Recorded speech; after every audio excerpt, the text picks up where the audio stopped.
Hello everyone, welcome again to our YouTube channel इनके maths. इस video में दोस्तों मैं CHSL 2020 का मैथ का पेपर सॉल्व करने वाला हूं। डेट और शिफ्ट यहां पे लिखा हुआ है, आप देख सकते हैं दोस्तों। 12 अप्रैल का थर्ड शिफ्ट है ये। इससे पहले मैंने 12 अप्रैल का फर्स्ट शिफ्ट और सेकंड शिफ्ट सॉल्व कर रखा है, और साथ ही साथ 12 अगस्त का शायद पेपर मैंने सॉल्व कर रखा है। तो आपने अगर उन्हें नहीं देखा है ज़रूर से देख लीजिएगा। आपको CHSL 2020 previous year solve paper का एक अलग से प्लेलिस्ट मिल जाता है हमारे चैनल पे। आप अगर SSC के किसी भी एग्जाम की प्रिपरेशन करते हैं और अगर उसमें मैथ आती है तो डेफिनेटली आपको ये वीडियो कंसिडर करना चाहिए, क्योंकि CHSL का पेपर का जो क्वेश्चन है मैथ के, ये जनरली रिपीट होने के चांसेस ज़्यादा रहते हैं CGL प्री या फिर मेंस में। इवन CPU में भी ये क्वेश्चन रिपीट होने के चांसेस रहते हैं, ठीक है, और MTS में भी। तो आपको पता है कि अभी MTS का पेपर आने वाला है, तो MTS के लिए आप बिल्कुल रेडी रहिए और इन सारे क्वेश्चन को सॉल्व कीजिए, ठीक है। मैथ्स के, रीजनिंग के, इंग्लिश के सारे क्वेश्चन को आपको सॉल्व करना चाहिए जो CHSL में आए हुए हैं, ठीक है।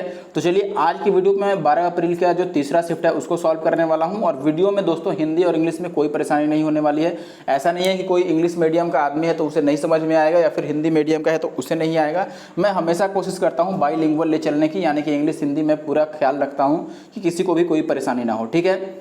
साथ ही साथ जो कैलकुलेटिव क्वेश्चन होते हैं दोस्तों, कैलकुलेटिव क्वेश्चन का भी अच्छा खासा इलाज करता हूं मैं। तो आप पूरी वीडियो देखिएगा तो समझ जाइएगा कि जो कैलकुलेटिव सवाल है उसको अंडर एग्जाम प्रेशर आप कैसे उसको हैंडल कर सकते हैं, कैसे डील करेंगे, ठीक है। तो अभी मैं वीडियो को स्टार्ट करता हूँ। अगर वीडियो पसंद आए जरूर से कमेंट करना बिल्कुल मत भूलना, ठीक है। वीडियो भले ही पूरी ना देखो लेकिन कमेंट करके जाओ कि आपको वीडियो लगी कैसे, आपने जितना देर देखा, ठीक है। और वीडियो को लाइक जरूर से करें, लाइक और कमेंट करना काफ़ी जरूरी है। चलिए आगे बढ़ते हैं। अगर आप चाहें तो हमारे टेलीग्राम ग्रुप को ज्वाइन कर सकते हैं, वहाँ पे कोई भी डाउट आप शेयर करके पूछ सकते हैं मुझसे, ठीक है। फिलहाल के लिए मैं बढ़ता हूँ आगे और पहले क्वेश्चन से शुरुआत करते हैं। देखिए दोस्त, पहला सवाल जो अपने पास है वो ये है कि राघव अपनी आय का 80% खर्च करता है, ठीक है। राघव अपनी आय का 80% खर्चा करता है। यदि वह आय में 12% की वृद्धि कर ले और व्यय में 17.5% की वृद्धि कर ले तो उसकी बचत में कितने % की कमी होगी, ये ध्यान देना। अब एक बात समझना मेरे भाई, सवाल पहले मैं एक बार इंग्लिश में समझा देता हूँ। इंग्लिश वाले लोग टूटी फूटी इंग्लिश बोल के मैं समझा देता हूँ। सवाल ये है दोस्तों कि राघव अपनी इनकम का 80% स्पेंड कर देता है, यानी कि खर्च कर देता है 80%, और यदि वह अपनी इनकम में 12% का इंक्रीज कर लेता है और जो एक्सपेंडिचर है उसे 17.5% इंक्रीज कर देता है तो उसकी जो सेविंग होगी वो कितनी % डिक्रीज होगी, ये बतानी है। सबसे इजी तरीका क्या है कि हम ये लिख लें दोस्त कि लेट से इनकम जो है वो 100 है। अगर इनकम 100 हुआ मेरे दोस्त और मैं एक्सपेंडिचर यानी खर्च को मान लेता हूँ कि ये 80 होगा। अगर 100 रुपये मान लो कमाता है तो 80% खर्च करने का मतलब 80 रुपये खर्च कर दिया। ये बताओ अगर 100 में से 80 खर्च कर दिया तो सेविंग कितना किया उसने, बचाया कितना भाई, तो आप बोलेंगे 20 रुपये बचा लिया, ठीक है। अब देखो ये कह रहा है कि 12% इनकम को बढ़ा ले, यानी कि ये कितनी बढ़ाएगा भाई, प्लस का 12 करेगा। मैं बढ़ा के नहीं लिख रहा हूँ कि 112 होगा, मैं ये लिख रहा हूँ कि इनकम को ये प्लस 12 करेगा, यानी कि 12 बढ़ाएगा। एक्सपेंडिचर को कितना बढ़ाएगा, तो आप बोलेंगे एक्सपेंडिचर को 17.5% बढ़ाता है। 17.5 का मतलब 35 का आधा हुआ, तो पहले मैं 35% निकाल लूंगा फिर आधा कर लूंगा। 35% का मतलब हमें पता है दोस्तों 70% का आधा है, 70% का 2 बार आधा करना है एक्चुअली में। तो इसका 70% कितना होगा भाई मेरे, 17% इसका 8 सते 56 होगा, 56। उसको 2 बार आधा कर लो या 4 से डिवाइड कर लो, 14 चौके 56, यानी कि ये कितना बढ़ाएगा भाई, 14 रुपये बढ़ाएगा। आप ऐसे भी तोड़ सकते हैं इसको, जब आप तोड़ेंगे तो ये कितना आ जाएगा, 7/40 आ जाएगा। तो आप अगर 80 का 7/40 निकालेंगे तो ये 40 दूना 80 और 7 दूना 14 ऐसे भी आ जाएगा, ठीक है। अब एक बात बताओ मेरे भाई, अगर 12 रुपये हमने अपने कमाई को बढ़ाया लेकिन खर्च बढ़ा दिया 14 रुपये, जितना कमाई हमने बढ़ाया, जितना इनकम बढ़ाया उससे 2 रुपये ज़्यादा ही मैंने खर्च करने की ठान ली, तो बताओ जब 2 रुपये ज़्यादा खर्च करूंगा तो ये 2 रुपये आएंगे कहाँ से, जो मैं पहले से सेविंग कर रहा था इसमें से मुझे 2 रुपये यहाँ देने पड़ेंगे, यानी कि सेविंग मेरी पहले से कितनी कम हो जाएगी दोस्तों, 2 रुपये कम होगी। बात समझ में आ रहा है। पहले मैं 20 रुपये बचाता था लेकिन अब चूंकि 2 रुपये ज़्यादा खर्च कर रहा हूं पहले से, मैंने आय को 12 ही बढ़ाया लेकिन खर्च को 14 बढ़ाना है मुझे, यानी कि 2 रुपये पुरानी सेविंग से भी मुझे और खर्च करने पड़ेंगे, यानी कि पहले की जो सेविंग है वो 2 रुपये कम हो जाएगी। अब बताओ 20 रुपये पर अगर 2 रुपये कम कर रहे हैं तो कितना % कम किए मेरे भाई, 10%, यानी कि 10% इसका सही उत्तर है। आप ऐसे भी लिख सकते हैं कि 2 रुपये की कमी कर रहे हैं हम 20 में और गुना का 100, इसको भी काट कर आप 10% ला सकते हैं। अगला सवाल ये है अपना DI का सवाल है। इसे बड़ा नहीं कर सकता मैं इससे ज़्यादा, वरना दिखेगा नहीं, आप यहीं से समझ लो। सवाल यह है कि कितने वर्ष ऐसे हैं इनमें जिसमें दी गई अवधि के जो औसत निर्यात है उससे अधिक निर्यात हुआ है, औसत निर्यात से ज़्यादा निर्यात जो हुआ है, वैसे कितने साल हैं इसमें जिनमें जो निर्यात है वो पूरे औसत निर्यात से ज़्यादा हुआ है। ठीक है, आप बात समझिए। सवाल ये कह रहा है दोस्तों, ये अलग अलग ईयर्स आपको दिए गए हैं, हर एक ईयर का ये आपको दिया गया है कि हर एक ईयर में कितना इंपोर्ट किया जाता है यहाँ पे, ठीक है, कितना एक्सपोर्ट किया जाता है एक्चुअली में। तो आप ये बोलेंगे मेरे भाई कि सवाल में ये पूछा गया है कि जो ओवरऑल एवरेज एक्सपोर्ट किया जा रहा है, ओवरऑल, ठीक है, ओवरऑल जो सबको मिलाकर एवरेज एक्सपोर्ट किया जा रहा है, उससे ज़्यादा एक्सपोर्ट कितने साल में किया गया है, एवरेज से ज़्यादा कितने साल में एक्सपोर्ट हुआ है। तो पहले सबका एवरेज हमें निकालना पड़ेगा। सबका मतलब इन सबका, ये जितने भी कंपनियां हैं सबकी हमें एवरेज निकालनी पड़ेगी। एवरेज निकालने के लिए आप डेविएशन कर सकते हैं या सिंपली इसको ऐड भी कर सकते हैं, क्योंकि ये छोटे छोटे वैल्यू हैं तो मैं जोड़ ही लूँगा। सिंपल जो बेसिक फार्मूला होता है एवरेज का वो लगाऊंगा। जोड़ो, ये 7 है, 7 और 8 15, 15 और 9 24, 24 और 10 34, 34 और 11 हो गया 45 और 11 कितना हो गया 56, 56 और 12 हो गया 68, 68 तो ये हो गया। ये पॉइंट वाले ऐड कर लो तो 2 और 5 7 और 8 15, 15 और 9 24, 24 और 8 32, 32 और 5 37, 37 और 4 41 हो गया, यानी कि 4.1। तो 68 और प्लस 4.1 कितना हो गया, ओवरऑल हो गया अपना। देखो मैं एवरेज निकाल रहा हूं दोस्तों, तो ओवरऑल हमारा 68 में अगर 4.1 ऐड करूंगा तो 68 और 4 72, यानी कि 72.1 आएगा ये। ठीक है, ये कितना आएगा मेरे भाई, 72.1 आएगा। और डिवाइडेड बाई एवरेज का मतलब योगफल बटा संख्या होता है। तो देखो 8 से लेकर 14 तक कितनी संख्याएं हो गई भाई, 7 घटा दो, 14 में से 7 संख्याएं हैं, 7 से इसको डिवाइड कर लो तो आप बोलेंगे कि ये भाई 10 7 70, 10 पॉइंट समथिंग आएगा। पूरा मैं डिवाइड नहीं कर रहा हूँ, ये 10 पॉइंट समथिंग आएगा। तो आप देख लो 10 पॉइंट समथिंग से ऊपर कौन कौन सा है। 10.9 तो नहीं होगा क्योंकि ये 11 के करीब है। 10.9 अगर मैं मानता तो ये 11 7 77 होना चाहिए था, 77 उससे काफ़ी कम है, यानी कि 10 पॉइंट समथिंग ही आएगा। आप एक बार और कटा सकते हो, 7 या 21, ये 3 ही आएगा, 10.3 आने वाला है। अब बताओ 10.3 से इसमें कितनी वैल्यू है जो 10.3 से ऊपर है, यही हमें बताना है। देखो ये 10.9 है, ये 11 से शुरू है, ये भी 11 से, ये 12 से, तो ऐसे 4 वैल्यू दिए गए हैं जो 10.3 से ऊपर है, यानी कि 4 अपना सही उत्तर है। ठीक है, अगला सवाल देखो दोस्त, मैंने हर एक क्वेश्चन में क्या किया है, जो उसका सही आंसर मार्किंग है वो इरेज कर दिया है, जिससे आप वीडियो के साथ साथ प्रैक्टिस कर पाए हर एक क्वेश्चन की। ठीक है, तो मैं काफ़ी मेहनत कर रहा हूँ, इसलिए आपको भी मेहनत करने की ज़रूरत है। आप पढ़ाई में उतना ही जी जान लगा के मेहनत कीजिए और साथ ही साथ हमारे चैनल को भी सब्सक्राइब कीजिए और वीडियो को लाइक भी कीजिए, कमेंट भी कीजिए। अगला सवाल काफ़ी इंपॉर्टेंट है, यहाँ पे ये कह रहा है किसी त्रिभुज की 2 भुजाएं की लंबाई जो है वो ए और बी है और इस प्रकार है कि दोनों भुजाओं का जो गुणनफल है वो है 24। तो आपसे ये कह रहा है कि यदि ए और बी पूर्णांक हैं तो ऐसे त्रिभुजों की संभावित संख्या कितनी होगी। सवाल एक बार मैं इंग्लिश में बताने की कोशिश करता हूँ। सवाल ये है दोस्त, समझिएगा। सवाल में ये कह रहा है आपसे कि किसी ट्रायंगल के 2 साइड्स ए और बी इस प्रकार है कि दोनों साइड का जो प्रोडक्ट है वो 24 है। ए और बी यानी दोनों साइड्स का जो वैल्यू है वो इंटीजर वैल्यू है। तो आपसे कह रहा है कि ऐसे जो ट्रायंगल बनेंगे उनकी पॉसिबल नंबर कितनी है, कितने ऐसे ट्रायंगल बनाना पॉसिबल है। तो देखो ऐसे सवाल में हम क्या करते हैं दोस्तों, ये अपने आप में एक अच्छा सवाल बन जाता है। सवाल ये कह रहा है कि दोनों साइड का जो प्रोडक्ट है वो 24 है।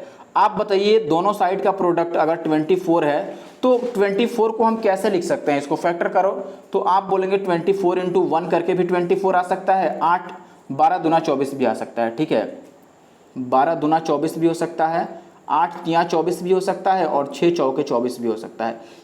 यही पॉसिबल वैल्यू है। अब देखो अगर हमसे ये पूछा जाए दोस्तों कि 6 चौके 24 में अगर हम दोनों साइड को ये लेते हैं 6 और 4 तो इनको प्रोडक्ट करके 24 आ जाएगा गुना करके। तो अगर मैं 2 साइड 24 लेता हूं दोस्तों, 6 और 4 लेता हूं, तो तीसरी साइड की पॉसिबल वैल्यू क्या होगी ये बताओ। जितनी पॉसिबल वैल्यू तीसरी साइड की होगी उतने ही त्रिभुजों की संख्या पॉसिबल है इन 2 भुजाओं को लेकर के। ठीक है, तो अगर मैं एक भुजा को 6 और दूसरी भुजा को 4 मानता हूं तो आपको ये बात पता होगा दोस्तों कि किसी त्रिभुज की अगर 2 भुजाएं मुझे मालूम है, अगर ये 6 है ये 4 है और तीसरी भुजा अगर x है, तो तीसरी भुजा की जो वैल्यू होती है ये इनके अंतर से बड़ा होता है और योगफल से छोटा होता है। यानी कि 6 और 4 10 से ये छोटा होगा और 6 में से 4 जाएगा तो 2 से बड़ा होगा। अब बताओ 2 और 10 के बीच में कितनी वैल्यू पॉसिबल है, तो आप बोलेंगे भैया 2 तो हमें लेना नहीं है, 3 के आगे का लेना है। तो मैं 10 में से 3 तक घटा देता हूँ तो कितनी वैल्यू पॉसिबल है यहाँ पर? 7 वैल्यू पॉसिबल है। बताओ 2 के बाद मैं 3 ले रहा हूँ, आगे 10 भी नहीं लेना है मुझे, तो 9 में से मैं 2 घटा दूंगा। 10 को लेना नहीं है तो मैं 9 में से 2 को घटा दूंगा, 9 में से 2 जाएगा, तो 7 वैल्यू यहाँ पे पॉसिबल है। या सबसे बेहतर उपाय क्या है? देखो सबसे बेहतर उपाय है कि आप ऐसे 7 वैल्यू ना निकालो, आप सीधा सीधा ये कह लो कि इसमें जो छोटा साइड है, ध्यान देना, इसमें जो छोटी साइड है इसको डबल करके 1 माइनस कर लो, तो 4 दूना 8 में से 1 जाएगा, तो 7 वैल्यू यहाँ पे पॉसिबल है। यहाँ पे आप बोलेंगे 3 दूना 6 में से 1 जाएगा, 5 वैल्यू पॉसिबल है। यहाँ पे 2 का डबल 4 में से 1 जाएगा, तो 3 वैल्यू पॉसिबल है। और यहाँ पर 1 का डबल 2 में से 1 जाएगा, 1 वैल्यू पॉसिबल है। इन सबको ऐड कर लो, कितने वैल्यू बच गए भाई? कितने वैल्यू बन गए? तो 7 3 10 और 6 16 त्रिभुज बन सकते हैं, 16 त्रिभुज। यानी कि यहाँ पे जो सही आंसर है दोस्तों वो है 16, 16 ऐसे त्रिभुज पॉसिबल हैं। आगे बढ़ता हूँ और अगले सवाल पर आता हूँ। अगला सवाल है, 2 वृत्त एक दूसरे को आंतरिक रूप से स्पर्श करते हैं, 2 सर्कल्स है एक दूसरे को इंटरनली टच करते हैं, ध्यान दीजिएगा। अब ये कह रहा है कि यदि उनके डायमीटर्स जो हैं वो 8 सेंटीमीटर और 4 सेंटीमीटर हैं, तो डिस्टेंस बिटवीन देयर सेंटर, ये बताना है कि उनके जो केंद्र हैं उनके बीच की दूरी कितनी होगी। काफ़ी आसान है। देखो अगर मैं 2 सर्कल ही ड्रॉ कर दूँ, पहले सबसे पहले कुछ ना सोचते हुए मैंने 2 सर्कल ड्रॉ कर लिया। एक तो ये सर्कल हो गया अपना, अब ये सर्कल यहाँ नहीं बनाएंगे, हम नीचे बनाएंगे। एक ये सर्कल हो गया और इसके अंदर एक सर्कल बनाना है, 1 मिनट, एक सर्कल इसके अंदर मैंने इतना बड़ा बना लिया लेट से, ठीक है। अब ध्यान देना यहाँ पे क्या रहा है, बिल्कुल ध्यान से बात समझिए। सवाल ये कह रहा है दोस्तों कि दोनों का डायमीटर दिया गया है, यानी कि आप इन्हें रेडियस ही मान लो कि दोनों का रेडियस मालूम है हमें। एक का रेडियस 8 का आधा 4 और एक का रेडियस कितना है 2, इसका रेडियस 4 और इसका रेडियस 2। तो मैं अगर छोटे बड़े वाले का रेडियस मैं मान लेता हूँ, चलो बड़े वाले का सेंटर ये है, तो ये बड़े वाले का रेडियस हो गया जिसकी लेंथ कितनी है? पूरी 4 है। और छोटे वाले का रेडियस मैं मान लेता हूँ कि छोटे वाले का रेडियस जो है एक्चुअली में, 1 मिनट, मैं मान लेता हूँ कि चलो छोटे वाले का सेंटर ये है और छोटे वाले का रेडियस ये है, ठीक है, और उसका जो रेडियस है वो 2 है। तो अगर इसका सेंटर लेट से ये A है और B है, छोटे वाले का सेंटर, तो इनके सेंटर्स के बीच की ये दूरी कितनी हो गई बताओ? पूरी डिस्टेंस तो 4 थी और ये इसमें से 2 है, तो ये दूरी कितनी होगी? 2 होगी, यानी कि 2 अपना आंसर है। Option B is the correct answer. I think आप बात समझ गए होंगे। आगे बढ़ता हूँ और अगले सवाल पर आता हूँ। किसी वस्तु का अंकित मूल्य यानी कि मार्क प्राइस आपका 1280 रुपये है। यदि दुकानदार 30% का डिस्काउंट दे दे और 12% का उसे प्रॉफिट भी चाहिए, तो सीपी कितनी होनी चाहिए, ये पूछ रहा है। तो आपको ये एमपी और सीपी का रेशियो भली भांति याद होगा कि एमपी और सीपी का रेशियो क्या होता है। एमपी में हम क्या लिखते हैं? 100 और प्लस का प्रॉफिट, तो ये 12% का अगर प्रॉफिट है तो ये 112 बनेगा। और सीपी में लिखते हैं 100 माइनस का डिस्काउंट, तो 30 को 100 में से माइनस कर दो तो ये आएगा कितना? 70। 7 से आप काट दो तो ये 16 से 112, ये 10 का 10 हो गया। अब ये 16 की वैल्यू दी हुई है, हमें अंकित मूल्य दिया है, मार्क प्राइस कितना है? 1280। बताओ 16 को हम 128 कैसे गुना बना सकते हैं? 8 से गुना करके, तो इसको भी 8 से गुना कर दो तो 10 8 80 और 1 0 और चिपकेगा तो कितना होगा? 800, यानी कि ये उत्तर सही है। आगे बढ़ते हैं और अगले सवाल पर आते हैं। ये सिंप्लीफिकेशन का क्वेश्चन है। देखो यहाँ पे क्या कह रहा है, ये देखो, इसे पहले मैं क्लियर कर देता हूँ। ये कितना होगा? 13 सते 91 और 4 95 बटा 13, तो ये है। बात समझना, ये पहली वैल्यू कितनी हो गई हमारी? 95/13। क्लियर है? अभी मैं, ये ऑफ है, ये ब्रैकेट है, ये भी ब्रैकेट है। सबसे पहले ब्रैकेट का काम करते हैं, तो मैं भी ब्रैकेट का काम करने जा रहा हूँ। देखो ये कितना होगा भाई? तो आप बोलेंगे 7 42 और 1 43 बटा 6 है ये, और माइनस का ये 3 दूना 6 और 1 7 बटा 3 है। तो इसको मैं 14 बटा अगर 6 कर दूं तो 43 में से 14 जाएगा तो कितना होगा भाई? 29 बटा 6 ये आ जाएगा, ठीक है। 29/6 तो ये आ गया हमारा। बात समझ रहे हैं? इसकी वैल्यू अगर मैं निकाल लूँ तो दोनों में नीचे 5 है तो जोड़ना आसान है। देखो ये 4 और 7 11 और 1 12, ये कितनी वैल्यू आ गई? 12 आ गई। और यहाँ पर ऑफ भी इसके साथ लगा है, तो पहले ऑफ का काम करना जरूरी है, भाग से पहले ऑफ का काम करते हैं। तो ये 5/26 था यहाँ पर, और इंटू यहाँ पर ऑफ के बदले मैंने क्या लगा दिया? मल्टीप्लाई कर दिया, ठीक है। तो ये 12 25 60, या आप काट लो 13 दूना 26 और 6 दूना 12, तो ये 6 25 30 बटा कितना आ गया? 13 आ गया। 30 बटा 13 आ गया हमारी ये बीच वाली वैल्यू। अब ध्यान दीजिएगा, इसके आगे अगर मैं बात करूँ मेरे भाई, ओवरऑल क्या बना हमारे पास, तो पहले देखो इसकी ही वैल्यू कितनी आ गई थी हमारे पास? 95 और बटा का 13, ये वैल्यू आई थी। बात समझ रहे हैं? 95 बटा 13। और इसके बाद डिवाइड का साइन था तो मैंने डिवाइड का साइन लगा दिया, और ये ऑफ के साथ इस ब्रैकेट को मिलाकर कितना आ गया है? 30 बटा 13। तो अगर डिवाइड को मैं गुना कर दूं तो ये 13 ऊपर चला जाएगा और 30 नीचे हो जाएगा, यही होगा। और प्लस का यहाँ पर ये जो ब्रैकेट वाला भाग है इसका मतलब कितना है 29/6। अब ये 13 से 13 तो कट जाएगा और ये कट जाएगा 6 × 35 और ये 19 × 5 = 95। अब 19 और 29 जोड़ लो और नीचे तो 6 ही आने वाला है। 29 और 19 जोड़ोगे तो 20 और 10 30 और 18 48 हो जाएगा, यानी कि 6 × 8 = 48। तो आंसर अपना कितना आ जाएगा 8 is the correct answer, option A is the correct answer. आगे बढ़ता हूँ। अगला ये सवाल देखो भाई, यहाँ पे क्या बोला गया है आपको, यहाँ पे ये बोला गया है कि ट्रायंगल PQR में PQ और PR सेम लेंथ वाले साइड हैं, इनकी जो लेंथ है वो 25 सेंटीमीटर है और ये आइसोसेलेस ट्रायंगल हैं। P जो है P से QR पर एक मीडियन PS खींचा गया है और ये भी कह रहा है दोस्तों कि PS की जो वैल्यू है, मीडियन की जो वैल्यू है वो 7 है, तो QR की लेंथ कितनी है। सबसे पहले मैं एक ट्रायंगल बना ही देता हूँ। यहाँ पर आप देखिएगा आइसोसेलेस ट्रायंगल है, तो मैंने ये बना दिया। इसकी जो नेम रख देते हैं हम PQR, और P से कह रहा है कि PS एक मीडियन खींचा गया है जिसकी लेंथ आपको दी हुई है। PS की लेंथ कितनी है दोस्तों, यहाँ पर 7 है और ये कह रहा है कि ये वैल्यू 25 है और ये वैल्यू भी 25 है और ये पूरी लेंथ हमें बतानी है QR की। एक बात बताओ दोस्तों, आइसोसेलेस ट्रायंगल में जो मेडिकल होता है, जो मीडियन होता है वही एल्टीट्यूड होता है, हाइट भी वही होता है, ऊंचाई और माध्यिका दोनों एक ही होता है समद्विबाहु त्रिभुज में और समबाहु त्रिभुज में भी। तो ये जो हाइट है यही मीडियन बन गया दोस्तों। अब बताओ, अगर ये 7 है और ये 25 है तो ये कितना होगा 24। आपको ट्रिपलेट याद होगा 7 24 25 का। अब ये अगर 24 है तो ये भी 24 होगा और टोटल कितना हो जाएगा 48, यानी कि ऑप्शन ये सही उत्तर है। ठीक है, क्योंकि माध्यिका 2 बराबर हिस्सों में ही तो बांटती है, तो ये 24 है तो ये भी 24 होगा। आगे बढ़ते हैं। अगला सवाल देखो मेरे भाई, ये कह रहा है कि कोई ट्रक एक निश्चित चाल से 480 किलोमीटर की दूरी तय करता है। यदि इसकी चाल हम 8 किलोमीटर प्रति घंटा कम कर देते हैं तो ट्रक को उसी दूरी को तय करने में 2 घंटा ज़्यादा समय लग जाता है, तो मूल चाल का उसका 50% कितना होगा। एक ट्रक है मेरे भाई, वो एक सर्टेन स्पीड से 480 किलोमीटर की डिस्टेंस को कवर करता है। यदि वह अपनी स्पीड को 8 किलोमीटर/आवर डिक्रीज कर देता है तो ऐसे में उसे जो टाइम लग जाता है सेम डिस्टेंस को कवर करने में वो 2 आवर्स मोर लग जाते हैं टाइम, यानी कि ज़्यादा लग जाता है। तो आपसे पूछ रहा है कि उसकी ओरिजिनल स्पीड का 50% कितना होगा, यानी कि हाफ कितना होगा ओरिजिनल स्पीड का। कोई बात नहीं, हम ये मान लें अगर कि ओरिजिनल स्पीड उसका x था दोस्तों, बताओ ओरिजिनल स्पीड अगर x था उसका, तो हम ये लिखेंगे दोस्तों कि जब वो 480 किलोमीटर स्पीड कम कर देगा तो टाइम डेफिनेटली ज़्यादा लगेगा। तो जब स्पीड कम कर देता है तो टाइम हम कैसे निकालते हैं, टाइम इक्वल टू दूरी बटा चाल। तो दूरी 480 चलता है और चाल हम मान लेते हैं कि अगर ओरिजिनल स्पीड x था तो उसमें से 8 कम कर लिया है।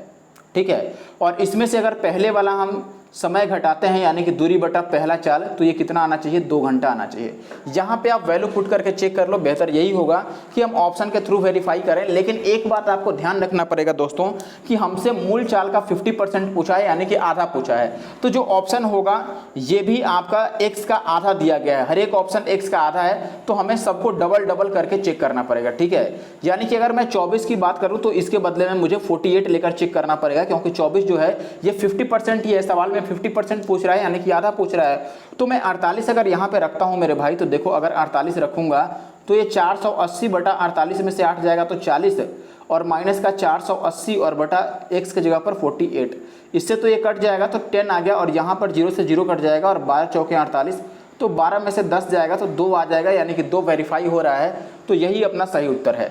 अब ये मत बोलना कि मैंने पहले से आंसर देख रखा है, कोई बात नहीं, मैं आपको बताता हूँ कि चलो अगर आपको पहले से आंसर, वैसे भी आंसर पहले से तो पता होता नहीं है, तो हम और क्या कर सकते हैं। देखो सबसे पहले आपको ये ध्यान में रखना है मेरे भाई कि हम उसी ऑप्शन को यहाँ पर चूज करेंगे जिसका डबल करने पर वो 48 को भी कटा दे और उसमें से 8 घटाने पर भी वो 48 को कटा दे।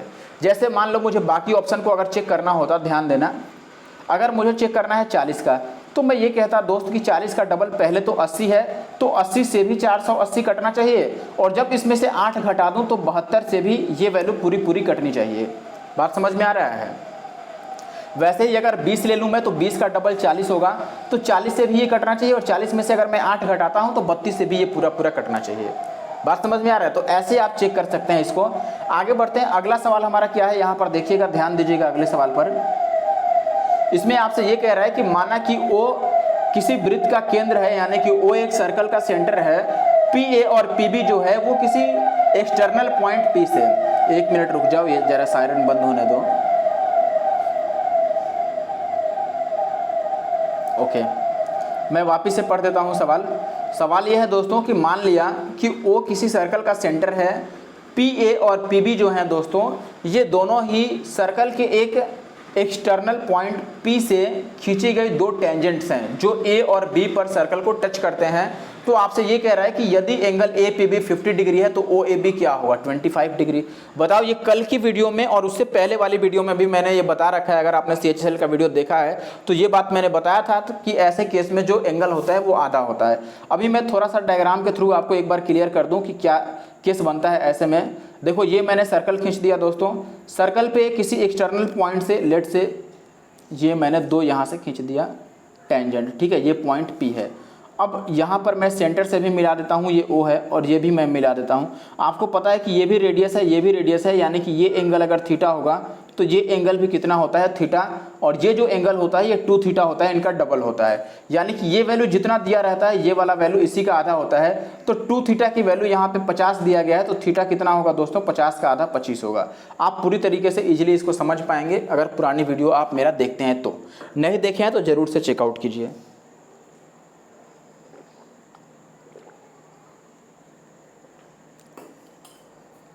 अगला सवाल देखें भाई, यहां पे ये कह रहा है किसी संवृत्त ठोस बेलन के आधार की त्रिज्या और ऊंचाई का योगफल है 12.5 सेंटीमीटर, बेलन का संपूर्ण पृष्ठीय क्षेत्रफल है 275 सेंटीमीटर स्क्वायर, तो इसकी त्रिज्या ज्ञात कीजिए। यानी कि एक सिलेंडर है ठोस, यानी कि सॉलिड सिलेंडर है, इसमें ये कह रहा है कि उसकी जो रेडियस है और जो हाइट है उसका सम जो है वो 12.5 सेंटीमीटर है, और जो सिलेंडर का टोटल सरफेस एरिया है, टोटल सरफेस एरिया ध्यान देना TA से मैं बोल रहा हूँ, टोटल सरफेस एरिया वो है 275 सेंटीमीटर स्क्वायर। तो रेडियस क्या होगा, सवाल में क्या क्या गिवन है, रेडियस और प्लस का हाइट गिवन है आपको 12.5 सेंटीमीटर, और आपको टोटल सरफेस एरिया दिया है। टोटल सरफेस एरिया क्या होता है दोस्तों, 2πr और इंटू r+h, ये टोटल सरफेस एरिया का फॉर्मूला होता है। इसकी वैल्यू कितनी है, 275। अब बताओ, क्या मैं r+h की जगह पर ये 12.5 रख दूं, तो अगर मैं इसको लिखता हूं कि ये 2 गुणा 22/7 है और इंटू का r है, और जो r+h है इसकी वैल्यू मैं कितनी रख दूं, 125, और इधर कितना आ गया हमारा, इस पर 0 मैंने लगा दिया, यहाँ का पॉइंट इधर मैंने भेज दिया। अब इससे काट दो डायरेक्ट, 125 से कट जाएगा क्या, चलो 25 से तो कटेगा ही, ये 25 एक बार में और फिर से 25 एक बार में, 11 से ही कट गया, और ये 25 से 5 बार में कट गया, 11 से ये 2 बार में कट गया, और ये 2 से ये 0 मैंने काट दिया, 2 5 10। तो ओवरऑल कितना आ जाएगा मेरा दोस्त, ये वैल्यू कितनी आ जाएगी, ये 5 से 5 भी तो कट गया, तो r की वैल्यू 7/2 आ जाएगा, 7/2 की वैल्यू 3.5, यानी कि option B is the correct answer. बात समझ रहे हैं आप, मैंने क्या किया, इजी है मेरे भाई, मैंने इसको काटा, बस काट पीट के जो आ गया r की वैल्यू ये आ गई 3.5। अगला सवाल देखिए, CI का सवाल है, अच्छा सवाल है ये। सवाल ये कह रहा है दोस्तों कि एक निश्चित धनराशि पर 12% वार्षिक ब्याज की दर से 3 साल का जो साधारण ब्याज है वो कितना है, 6,750 रुपये। उसी धनराशि पर 20% वार्षिक ब्याज की दर से 2 साल का चक्रवृद्धि ब्याज क्या होगा यदि ब्याज अर्धवार्षिक रूप से काउंट किया जाए तो। और ये आपको निकटतम पूर्णांक में बताना है, तो डेफिनेटली थोड़ा कैलकुलेटिव लग सकता है आपको, एक्चुअली में कैलकुलेटिव है ही। फिर भी देखो आप कैसे इसको सॉल्व करने की कोशिश करोगे, मैं बताता हूँ। एक बार इंग्लिश में सवाल को समझिए। एक आपको प्रिंसिपल दिया गया है दोस्तों, 12% पर एनम के रेट से 3 इयर्स का जो SI है वो है 6,750 रुपीज़। अब ये कह रहा है कि यदि 20% पर एनम का रेट ऑफ इंटरेस्ट हो तो 2 इयर्स के लिए CI कितना होगा यदि हाफ ईयरली काउंट किया जाए CI को तो। ठीक है, तो सबसे पहले तो हम ये देखते हैं दोस्तों कि हमें क्या दिया है और क्या निकालना है। 12% की दर से 3 साल का SI कितना बनेगा, 12% अगर 1 साल में मिल रहा है तो 3 सालों में 12 या 36% मिलेगा, तो 36% की जो वैल्यू दे रखी है वो आपको 6, 7 और 5 0 दे रखी है। बात समझिएगा, 36% की वैल्यू ये दे रखी है। Is it clear. और आपसे पूछ क्या रहा है मेरे भाई, आपसे ये पूछ रहा है कि अगर 20% हम रेट ऑफ इंटरेस्ट लें तो 2 साल का CI क्या होगा अगर अर्धवार्षिक काउंट किया जाए तो। अर्धवार्षिक यानी कि हाफ ईयरली में आपको पता होगा कि रेट को हम हाफ कर लेते हैं, यानी कि 20% को मैं 10% लूँगा, और टाइम को डबल कर लेते हैं तो 2 साल जो दिया है उसको मैं 4 साल लूँगा। ये बात समझ रहे हैं। अब बताओ 10% का 4 साल के लिए CI क्या होता है, आपको याद रखना पड़ेगा इसको वैल्यू। अगर याद नहीं है तो आप डायरेक्ट निकाल भी सकते हैं। 3 साल को तो याद होगा, 3 साल का 33.1 होता है, इसमें एक बार और 10% मिला लो और प्लस इसको 10 से मल्टीप्लाई करेंगे तो ये 331 हो जाएगा। एक पॉइंट यहाँ आ जाएगा जीरो, मतलब 100 से डिवाइड करने के कारण। तो 33 और 10 43 और 3 कितना हो जाएगा 46, 46.41 ये आएगा 46.41। ये आपको याद रखना चाहिए। 10% की दर से 4 साल का जो CI बनता है ये बनता है 46.41%। ये याद रखना है, क्योंकि अभी तक जितना बार भी मुझे 4 साल के लिए CI मिला है तो ज़्यादातर 10% को ही पूछता है 4 ईयर्स के लिए CI। तो ये आप परसेंटेज में डायरेक्ट याद रखें तो बेहतर होगा 46.41। बात क्लियर है। तो हमसे यही पूछ रहा है दोस्तों कि अगर 36% की वैल्यू ये है तो आप बता दो दोस्त कि 46.41% की वैल्यू कितनी होगी, ये पूछ रहा है। अब आप इसे जैसे मन वैसे कैलकुलेट कर सकते हैं, ठीक है। देखने में तो काफ़ी आपको अजीब लगेगा कि ये ज़्यादा कैलकुलेटिव हो रहा है, लेकिन देखो इसके लिए मेरे पास क्या उपाय है। मैंने सोचा कि देखो पहले इसको काट लेते हैं। ये अगर 2 से काटता हूँ तो ये 18 दूना 36, इसको 18 से काट पाएंगे क्या? 7 5 12 6 18 कट जाएगा। 18 से काटो तो आप बोलेंगे दोस्तों कि 18 तिया 54 और 7 और 6 13, तो 18 सते 126 और 18 55 90। देखो 2 यूनिट की वैल्यू तो इतनी हो गई।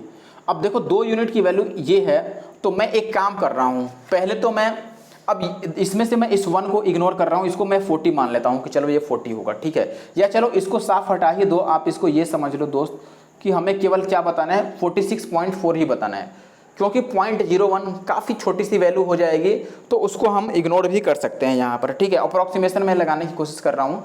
अब आप बोलेंगे मेरे दोस्त कि अगर 2 यूनिट की वैल्यू ये है तो क्या हम इसको इतना बना सकते हैं 46.4? तो आप बोलेंगे ईजिली बना सकते हैं, लेकिन इसके लिए भी हमारे पास उपाय क्या है कि ये ज़्यादा कैलकुलेटिव ना लगे। पहले मैं 2 को 46 बनाऊंगा फिर 4 बनाऊंगा, यानी कि पहले मैं 2 को 23 से गुना करूंगा, ठीक है, फिर 2 को 4 बनाने के लिए 2 से वापस गुना करूंगा और दोनों को ऐड करूंगा। बात समझ रहे हैं? 46.4 का मतलब क्या है? अगर इसको मैं ऐसे लिख सकता हूं कि नहीं, ये 23.2 है, यानी कि पहले मैं 2 को 23 से गुना करूंगा फिर 2 को 2 से गुना करूंगा। बात समझे आप? तो मैं यही काम करने वाला हूं यहाँ पर, ऐसे ज़्यादा इजी रहेगा। तो यही काम मैं इधर भी करूंगा। देखो राइट साइड में यही काम करने वाला हूं, बस लेफ्ट साइड में तो कोई काम ही नहीं करना है हमें। राइट साइड में मुझे 375 को ऐसे ही करना है, एक बार 23 से गुना करेंगे और एक बार उसको 0.4 से गुना करेंगे। बात समझ रहे हैं? अगर मैं इसको 23 से गुना करता हूं, ध्यान देना, अगर मैं इसको 23 से गुना करता हूं तो कितना आ जाएगा? 23 पचे 115 का 5 हाथ में 11 और 23 सते कितना होता है 100, 3 सते 21 और 2 सते 14 और 2 16, 167 होता है। तो 167 में अगर एक 11 जोड़ेंगे तो 178। तो यहाँ पे कितना आ गया हमारे पास दोस्तों? 8 आ गया। ध्यान दीजिएगा मैं क्या निकाल रहा हूँ यहाँ पर, ठीक है।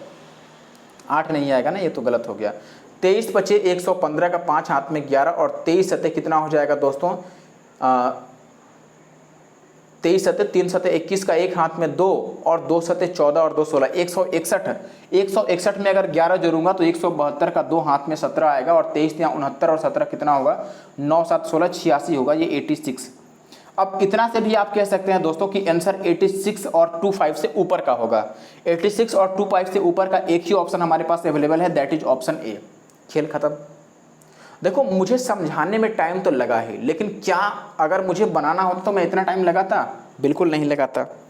बात समझिए, मैंने 23 से केवल मल्टीप्लाई किया है, ठीक है।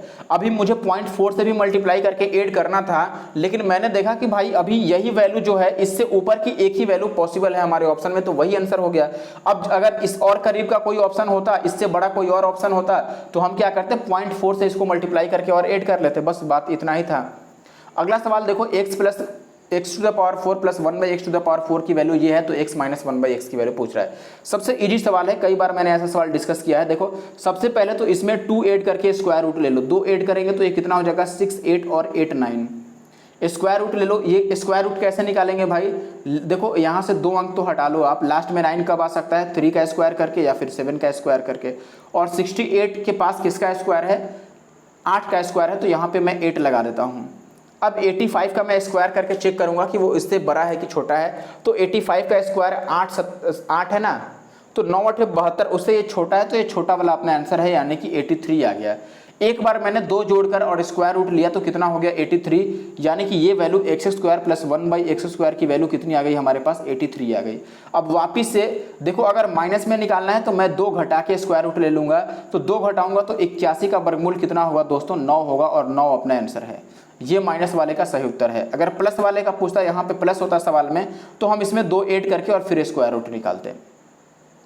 आगे देखिए कह रहा है कि किसी वस्तु को 8579 रुपए में बेचने के बाद जो प्रॉफिट है वो इस रेट में बेचने के बाद हुई लॉस के बराबर है, तो आपको प्रॉफिट परसेंटेज बताना है। बात ध्यान से समझिए अब इंग्लिश वाले भाई लोग, यहाँ पे ये कह रहा है कि एक वस्तु है, कोई सामान है, उसको 8579 रुपीज़ में बेचने से जो प्रॉफिट होता है और 6341 रुपये में बेचने से जो लॉस होता है, दोनों ही सेम है। तो आपसे ये पूछ रहा है कि प्रॉफिट परसेंटेज बता दो। बताओ क्या करें इसमें, आसान है कि नहीं है। मैंने ये कह लिया कि देखो भाई हम एक काम करते हैं कि देखो जब मैं इधर लिख देता हूँ इसको 63 और 41 रुपीज़ में बेचेंगे और यहाँ पर बीच में हमारा CP आएगा और यहाँ पर जो वैल्यू है दिस इज़ 8, 5 और 7, 9। पैटर्न समझना, यहाँ से देखो इसमें से ये वाली तो बिक्रैमुल कम है और ये वाला बिक्रैमुल ज़्यादा है, यानी कि राइट साइड में मैंने प्रॉफिट वाला लिखा है और लेफ्ट साइड में लॉस वाला लिखा है। यहाँ प्रॉफिट अगर 1 यूनिट है तो लॉस भी कितना होगा 1 यूनिट, और दोनों ऐड करके यानी कि इसको और इसको हम मिलाएंगे, ये वाला 1 और ये वाला 1। तो बताओ यहाँ से यहाँ तक गैपिंग कितनी आ गई 2 यूनिट की आ गई, लेकिन संख्या में ये गैपिंग कितने का है, इस दोनों को घटा लो तो 9 में से 1 जाएगा 8, फिर 7 में से 4 जाएगा 3, और यहाँ पर 5 में से 3 जाएगा तो 2, और फिर 8 में से 6 जाएगा तो 2, यानी 2 यूनिट की वैल्यू कितनी हो गई दोस्तों हमारे पास, 2 यूनिट की वैल्यू 2238 हो गई। तो 1 यूनिट की वैल्यू कितनी हो गई बताओ 11 और 19, 1 यूनिट की वैल्यू 11-19 हो गई। यानी कि यहाँ पर अब एक बात समझना दोस्तों कि ये जो 1 यूनिट की वैल्यू है ये भी 1 यूनिट था, तो क्या ये 11-19 हम लिख सकते हैं इसको, और ये वैल्यू अगर 11-19 है तो देखो अगर यहाँ से हम 11-19 आगे बढ़ेंगे तो CP निकल आएगा, तो मैं 11-19 जोड़ करके यहाँ पे CP लिख देता हूँ कि CP कितना होगा। तो इस वैल्यू में 11 और 19 जोड़ लो तो 9 और 1 10 का 0, फिर 4 और 1 5 और 1 6, और ये 3 और 1 4 और 6 और 1 7, यानी कि ये 74 और 60 आ जाएगा CP। बात समझ रहे हैं, CP कितना आ गया 74 और 60। तो अब हमें ये बताना है दोस्तों कि प्रॉफिट परसेंट कितना हुआ। तो आपको भी पता है प्रॉफिट परसेंट कैसे लिखेंगे, जो प्रॉफिट है, प्रॉफिट कितना है 1119 रुपये, ओवरऑल कितने पर भैया 67460 पर, और इनटू का 100, यही होगा। इस 0 से तो ये काट लें, और भी कटेगा, अभी कटेगा ही, 9 और 3 12, 3 से कट रहा है ऊपर और नीचे भी, तो 3 से इसको काटते हैं एक बार, तो 3 से काटेंगे दोस्तों, तो 3 दूना 6, 3 चौके 12, 3 से नहीं कटेगा क्या, 6 4 10 7 17, ये तो कटा नहीं, तो आंसर 3 का मल्टीपल आएगा, ये भी बात है, 5 भी आएगा लास्ट में, ये भी बात है, बोलो। तो 15 अपना आंसर हो गया, ज़्यादा कुछ करने की ज़रूरत ही नहीं है। मैंने ये बोला मेरे भाई, आप बात समझिएगा। आप देखो मैंने कैसे यहाँ पर काम किया, पहला तो इसमें 9 है और ये 3 है, 3 का मल्टीपल है, तो ये तो आंसर नहीं होगा, इन्हीं में से कोई सही आंसर होगा। लेकिन आप क्या बताओ कि जो आंसर होगा वो 5 से कटेगा नहीं कटेगा, नीचे तो 5 है ही नहीं, बताओ नीचे कहीं 5 दिख रहा है, नहीं है, ये एक सम संख्या है, इसमें 5 है ही नहीं, ये 5 का मल्टीपल नहीं हो सकता है, या 5 से कटेगा भी नहीं। लेकिन ऊपर जो 10 है इसमें तो 5 है, ध्यान दीजिएगा, ऊपर जो 10 है दोस्त इसमें तो 5 है, ये 5 जो 10 में है ये कभी भी कटने नहीं जा रहा है, और अगर ये 5 नहीं कटेगा तो आंसर 5 का ही मल्टीपल होगा और लास्ट में 0 भी नहीं आने वाला है। बात समझ रहे हैं, तो ये 15 अपना आंसर हो गया, 0 भी नहीं आने वाला है। अगर ये नहीं समझ में आ रहा है तो ये तो समझ में आएगा ही कि 3 से कटेगा और लास्ट ये 5 का मल्टीपल भी होगा, 3 और 5 का मल्टीपल यानी कि 15 ही अपना सही उत्तर हो सकता है। आगे बढ़ जाऊँ अब, अगला सवाल सेक थीटा दिया हुआ है, थीटा न्यून कोण है, ये वैल्यू बतानी है। सेक थीटा दिया है तो देखो सेक की वैल्यू आपको भी पता है कि सेक थीटा जो दिया है आपको कितना दिया है भैया 65/63। सेक की जो फॉर्मूला होता है कॉस का उल्टा यानी कि h और बटा b, तो हमें p निकालने की जरूरत है। यहाँ से p क्या होता है √h² माइनस b², यानी कि 65 का स्क्वायर कितना होगा भाई, आप बताओ 65 का स्क्वायर करेंगे तो लास्ट में 5 है तो हम 25 लिख देंगे, और 6 है तो 7 से गुना कर देंगे, 7 6 42 25, और माइनस 63 का स्क्वायर कर दो। 63 का स्क्वायर कैसे कर सकते हैं दोस्तों, ये 50 से 13 ज़्यादा है तो 13 का स्क्वायर 169, तो मैं 69 लिख दूंगा, 13 और इसमें ऐड करूंगा 63 में, तो ये कितना हो जाएगा 76 हो जाएगा, और 76 का आधा कितना हो जाएगा दोस्तों 38 और 39, ये वैल्यू आ गया। इसको घटा लो तो देखो 15 में से 9 जाएगा तो 6, और यहाँ पर कितना बच गया 11 होगा, 11 में से 6 जाएगा तो 5, और फिर 41 में से 39 जाएगा तो 2, 256 का वर्गमूल 16 हो गया, यानी p की वैल्यू तो 16 आ गई। अब जो भी आपसे पूछ रहा है इजीली निकाल दीजिए। देखो ये 8 का 8 हो गया, इनटू का कोसेक, कोसेक साइन का उल्टा होता है h बटा p होता है, तो h का मान 65 है और p का मान 16 है, तो ये मैं लिख दूंगा दोस्तों 65 बटा 16, माइनस का कॉट, कॉट क्या होता है दोस्तों b बाई p, तो b की वैल्यू तो है यहाँ पर 63 और p की वैल्यू कितनी है 16, तो ये 65 में से 63 घट जाएगा तो 2/16 और इंटू का 8, तो ये 8 दूना 16 से 16 तो कट जाएगा, तो मुझे लगता है एक आंसर आना चाहिए इसका ऑप्शन सी। ठीक है, बात क्लियर है कि नहीं हुआ? आगे बढ़ जाऊं, अगला सवाल क्वेश्चन नंबर 15। ये देखो एक साथ काम करते हुए ए बी सी किसी कार्य को 3 घंटे में समाप्त कर सकते हैं। ए अकेला उस काम को 8 घंटे में करेगा, बी अकेला उसे 6 घंटे में करेगा, सी अकेला उस काम को कितने दिन में कर सकता है। इजी है भाई, देखो ए बी सी तीनों लोग 3 घंटे में कर सकते हैं। ए अकेले कर सकता है कितने देर में 8 घंटे में, और बी अकेले कर सकता है 6 घंटे में, तो सी कितने देर में करेगा बताओ। 3, 8 और 6 का एलसीएम कितना होगा 24, तो टोटल काम आप मान लो कि 24 यूनिट का है, तो ये 8 तियां 24 बनेगा, ये भी 8 तियां 24 और ये 6 चौका 24। अब बताओ अगर मैं ए बी सी में से ए और बी वाला घटा दूं तो मेरा सी का एफिशिएंसी बच जाएगा, तो 4 और 3 7, 8 में से 7 घटाओगे तो ये 1 यूनिट आएगा। अगर 24 यूनिट का काम कराना है और डेली 1 ही यूनिट काम करेगा, तो एक डेली काम करेगा तो भाई 24 काम करने में तो इसे 24 दिन ही लग जाएंगे। अगला सवाल देखो, 3 संख्याओं का रेशियो ये है, सबसे बड़ी और छोटी का जो डिफरेंस है वो 180 है, तो आपको तीनों संख्याओं का योगफल बताना है। 3 नंबर्स हैं जिनका रेशियो दिया हुआ है, उनका डिफरेंस दिया है कि लार्जेस्ट और जो स्मॉलेस्ट है उनका डिफरेंस 180 है, तो सम ऑफ द नंबर्स बताना है। तो पहले इनका रेशियो आप जो है इसको तोड़ करके और सिंप्लीफाई कर लो। तो देखो नीचे है 4, 9 और 12, एलसीएम कितना बनेगा दोस्तों 36, सबको 36 से गुना कर रहे हैं तो ये 9 चौके 36 और ये 20 आ जाएगा, और ये 12 तियां 36 तो 7 तियां 21 आ जाएगा। देखो सबसे बड़ी और सबसे छोटी का जो अंतर है दोस्तों यहाँ पर वो कितने का है 12 का है, और ये सवाल में 180 के बराबर दे रखा है और हमें सबका योगफल बताना है। 21 और 9 कितना हो गया 30 और 20 50 यूनिट का वैल्यू बताना है। कोई बात नहीं है, देखो 12 से इसको काटोगे तो 15 बार में कटेगा और 15 × 5 = 75 यानी कि 750, ये आंसर हो गया। अगला सवाल 2 cos थीटा और प्लस सेक थीटा माइनस का 2√2 की वैल्यू 0 है, थीटा न्यून कोण है, तो थीटा का मान क्या हो सकता है। देखो वैल्यू पुट कर लेते हैं, लेकिन सबसे पहले हमें ये देखना होगा कि यहाँ पर 0 लाना है। एक बात समझना, 0 लाना है, ये तो लाना ही है। देखो ये बात पहले इंग्लिश लोग वाले समझ लो कि यहाँ पे थीटा को बोल रहा है कि थीटा एक्यूट एंगल है, ठीक है। अब एक बात मुझे बताना कि अगर 2√2 यहाँ पर है तो 0 लाने के लिए डेफिनेटली इसमें भी √2 आना ही चाहिए, और √2 लाने के लिए सेक में √2 का कितने डिग्री पर होता है, तो आप बोलेंगे 45 पर होता है, तो पहले मैं 45 रख के ही चेक करूँगा। 45 अगर रखता हूँ तो ये हो जाएगा 2, और cos 45 की वैल्यू 1/√2, और प्लस का सेक 45 की वैल्यू तो √2 ही होगी, और माइनस का 2√2। ये चेक करो क्या 0 बनेगा, तो आप बोलेंगे इससे ये तो कट जाएगा √2 टाइम्स, और √2 और √2 ये 2√2 हो गया, और माइनस का 2√2 यानी कि ये वैल्यू तो 0 आ जा रहा है, यानी कि ये सेटिस्फाई कर रहा है, तो अपना 45 ही सही आंसर है। अगला सवाल ये दिया है और ये निकालना है, काफ़ी इजी है। देखो हमें x⁸ की ज़रूरत है और स्क्वायर की ज़रूरत है, इजीली कैलकुलेट कर लेंगे। पहले ये बताओ, ये जो वैल्यू दिया है अगर सबको मैं x से डिवाइड कर दूं तो क्या ये इतना बन जाएगा x + 1/x की वैल्यू 3। बोलो बात क्लियर है कि नहीं। अगर सबको मैं x से डिवाइड करूं दोस्तों तो ये तो x बनेगा, और 1 को जब x से डिवाइड करेंगे तो 1/x, और 3x को अगर मैं x से डिवाइड करता हूं तो माइनस का 3 जो कि राइट साइड में जाकर के प्लस का 3 बन जाएगा। अब ये वैल्यू आ गया तो यहाँ से पहले मैं स्क्वायर कैलकुलेट करता हूँ, x² + 1/x², तो ये कितना होगा 3 का स्क्वायर करके 2 घटा दो तो 9 में से 2 जाएगा तो 7, फिर से एक बार स्क्वायर करो तो पावर 4 निकलेगा 1/x⁴। ये कितना होगा 7 का स्क्वायर करके 2 घटा दो तो 49 में से 2 जाएगा तो 47, फिर से स्क्वायर करो और x⁸ पर आते हैं 1 + 1/x⁸।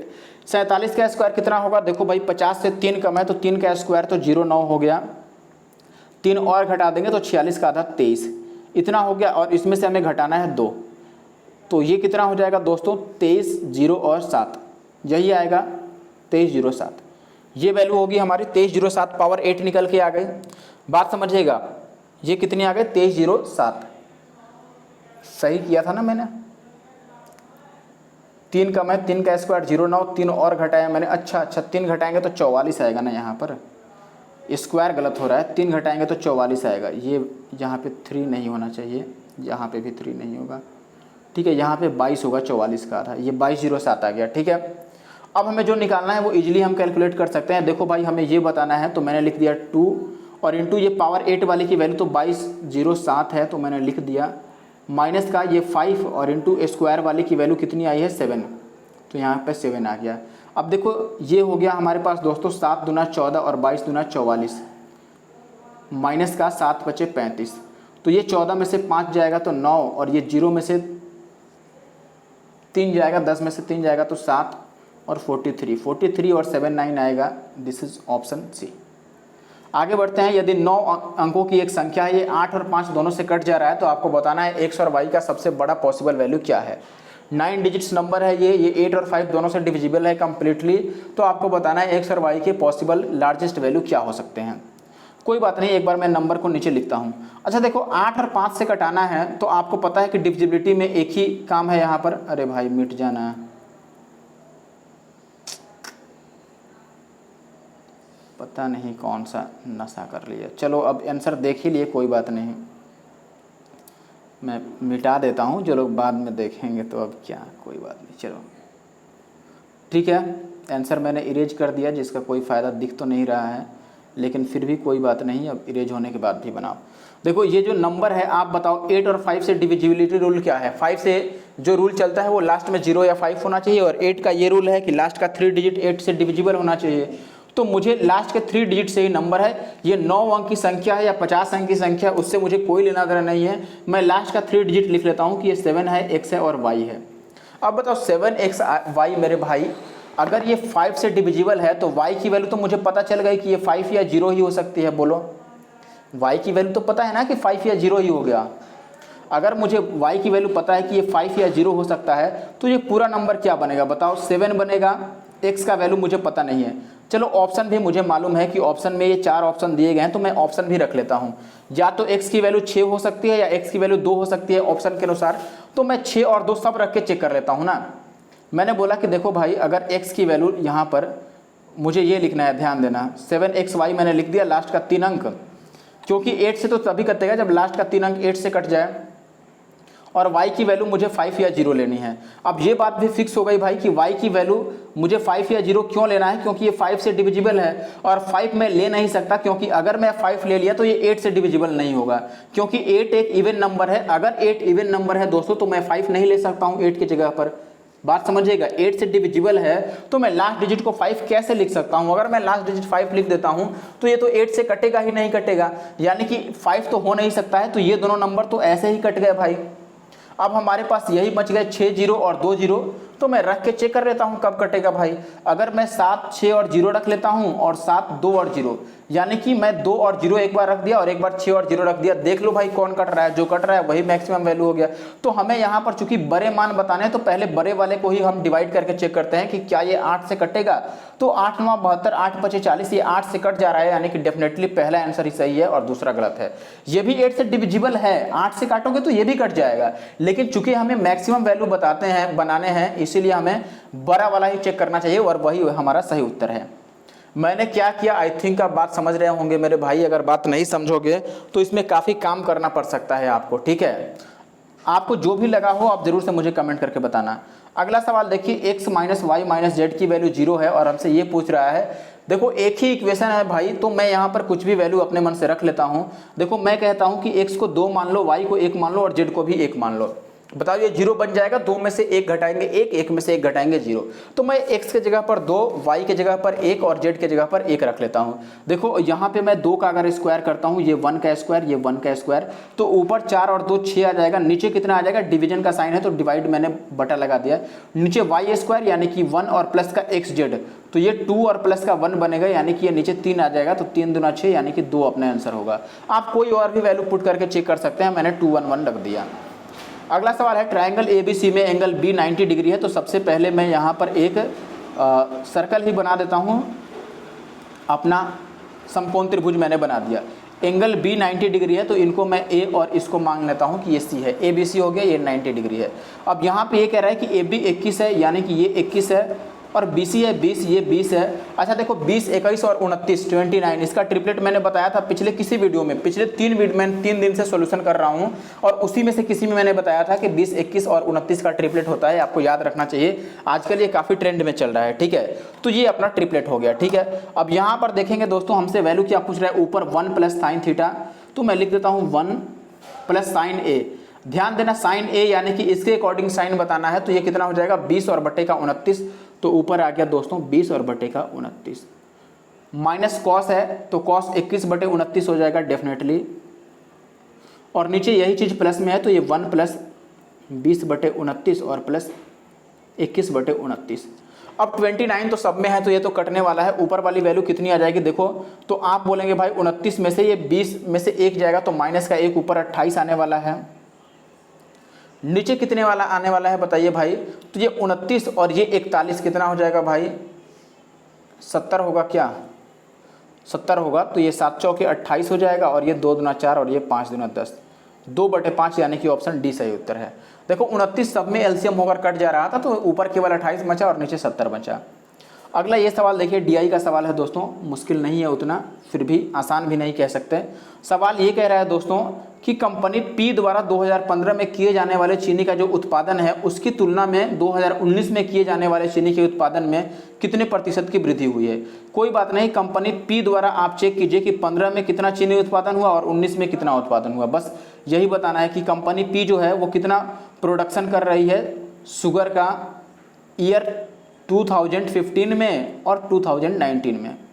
देखो 15 में जो चीनी का उत्पादन है कंपनी पी, ये वाली है ब्लू वाली, 2015 ये है रहा, इसमें ब्लू का वैल्यू 80 है और 2019 में ब्लू का वैल्यू कितना है भाई 120। 80 से 120 हो गया तो कितना बढ़ गया भैया 40 बढ़ गया। 40 80 का कितना परसेंट है बताओ भाई 50% है, सीधी बात है। 80 का आधा बढ़ा है, आधा का मतलब 50%।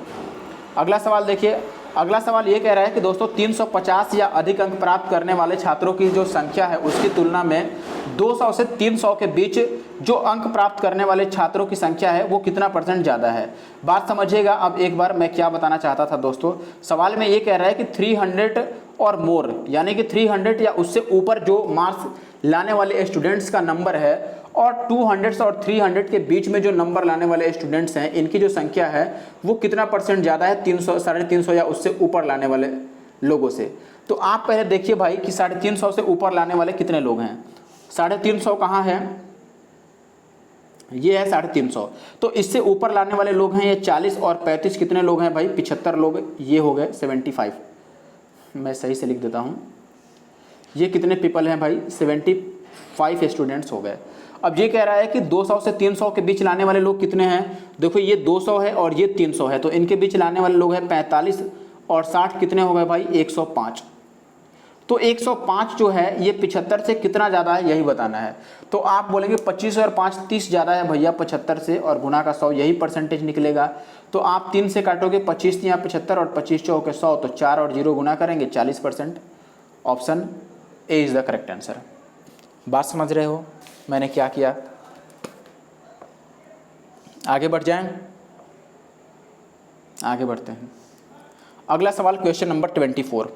सवाल क्या है भाई, पहले 3 महीनों के दौरान एक परिवार की जो औसत मासिक खर्च है वो 18,600 रुपये है। अगले 4 महीनों के दौरान जो ये खर्च है वो है 21,750 रुपये और आखिरी 5 महीनों के दौरान जो ये खर्च है वो 22,840 रुपये है। यदि वर्ष का कुल बचत जो है वो है 1,43,020 रुपये, तो परिवार की औसत मासिक आय कितनी है।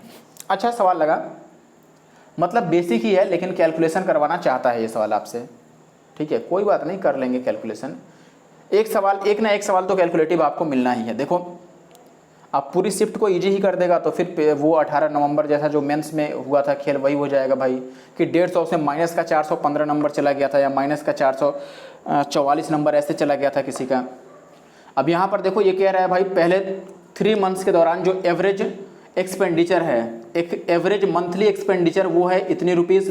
आगे कह रहा है कि नेक्स्ट के जो 4 मंथ्स हैं उसमें ये एवरेज जो मंथली एक्सपेंडिचर है वो है 21,750 और लास्ट के जो 5 मंथ्स हैं उसमें ये जो एक्सपेंडिचर है एवरेज एक्सपेंडिचर मंथली वो कितना है 22,840।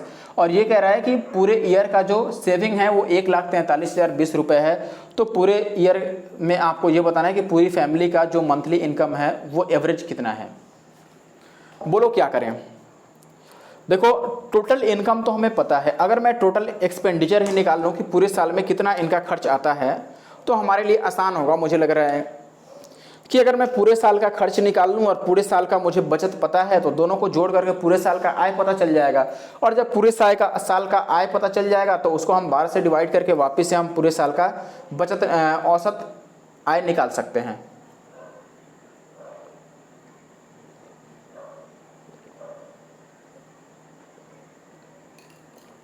बोलो क्या करें। अब वही काम करने जा रहे हैं, पहले टोटल मैं खर्च निकालने वाला हूं। आप बताओ अगर मैं टोटल खर्च निकालता हूं कि टोटल जो है एक्सपेंडिचर कितना हुआ बताओ, तो आप बोलेंगे भैया कि पहले कितने महीने का, 3 महीने का खर्च ये है तो इसको 3 से गुना कर लो। तो 6 तियाँ 18 और 18 तियाँ 54 और 1 55, इस पर 2 जीरो लग गया। ये शुरू के 3 महीने का है। अगले 4 महीने का खर्च ये है, इसको 4 से गुना कर दो तो 0 का 0, 5 चौके 20 का 0 हाथ में आएगा 2, 7 चौक 28 और 2 30 का 0 हाथ में 3, 21 चौक 84 और 3 87, यानी कि ये 87,000 हो गया दूसरी वैल्यू। बात समझना। और तीसरी वैल्यू कितनी होगी भाई, तीसरी वैल्यू कह रहा है कि 22,840 है, इसको 5 से गुना करना है। 5 से गुना करना तो ईजी है, लास्ट में 0 लगा के आधी कर दो।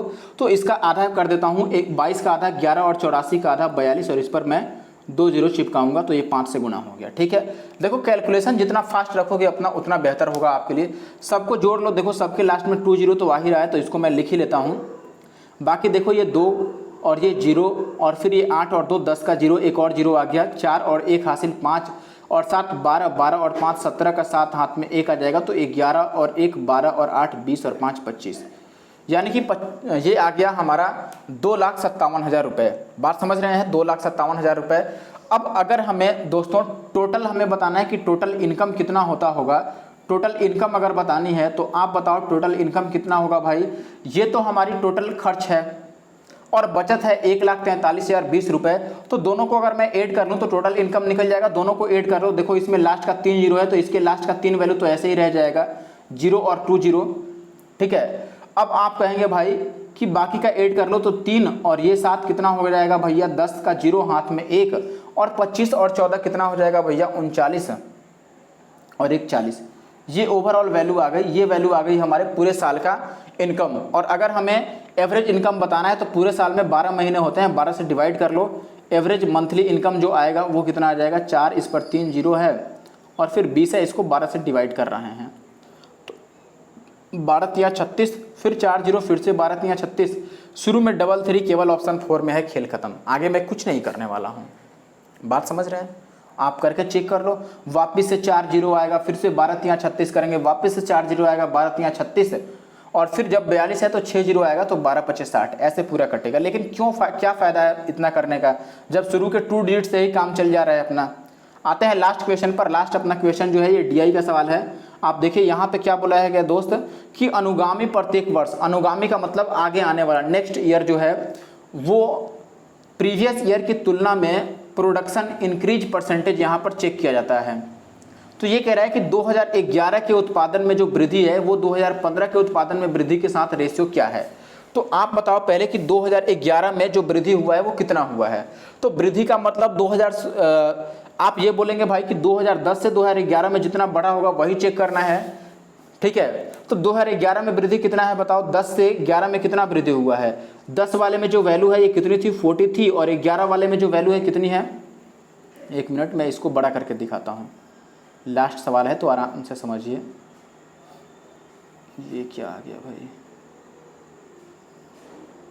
यहाँ पे कुछ था क्या, चलो कोई बात नहीं, जो भी हो। आप यहाँ पर एक बात समझिए कि मैं क्या बता रहा था। हमें ये बताना है पहले कि 11 में कितनी वृद्धि हुई और 15 में कितनी वृद्धि हुई, दोनों का रेशियो बताना है। तो 11 में कितना इंक्रीज हुआ, देखो ये पहले 10 वाला तो 40 के सामने है और 11 वाला जो है 60 के सामने है। 40 से 60 बन गया तो कितना बढ़ा भाई, 40 से 60 बनने का मतलब 20 बढ़ा 40 पे। अगर 40 पे 20 बढ़ा यानी कि 40 का आधा बढ़ा है तो 50% बढ़ा यानी कि 1/2। तो 1/2 तो यहाँ पे वृद्धि हो गई 10 से 11 में। अभी देखो आपको 15 यानी कि 14 से 15 में कितना वृद्धि हुआ है। तो आप 14 वाला देखोगे कि ये 60 है और 15 वाला कितना है 80 है भाई, तो ये भी 20 बढ़ा है, 20 बढ़ा है 60 का, यानी कि 1/3 बढ़ा है, तो ये 1/3 हो गया। अब रेशियो बताना है तो 1/2 का रेशियो अगर 1/3 के साथ देखते हैं तो ये 3:2 ही आएगा, यानी कि option D is the correct answer. बोलो खेल खत्म हो गया, 25 के 25 सवाल हमने कर लिए। टाइम मैं ज़्यादा लगाता हूं क्योंकि मैं हिंदी और इंग्लिश दोनों में बताने की कोशिश करता हूं, ठीक है। और एक क्वेश्चन को मैं चाहता हूं कि अच्छे से आपको समझा दूं। बाकी वीडियो कैसा लगा ये कमेंट करके बताना बिल्कुल भी मत भूलना भाई। रात में बिल्कुल गर्मी में बैठ के मैं वीडियो बना रहा हूँ फैन ऑफ करके, ताकि कोई शोरगुल ना हो। दिन में मैं बनाता हूँ तो काफ़ी नॉइज आ जाता है वीडियो में, इसीलिए अब रात में जगना पड़ रहा है। आपके लिए सारी मेहनत है, आपको डेडिकेट है ये पूरी वीडियो और ये मेहनत। बस आपको ज़रूरत है हमें सपोर्ट करने की, चैनल को सब्सक्राइब करने की, कमेंट करने की वीडियो के कमेंट बॉक्स में, और वीडियो को लाइक करने की, शेयर करने की। Thank you for watching the video.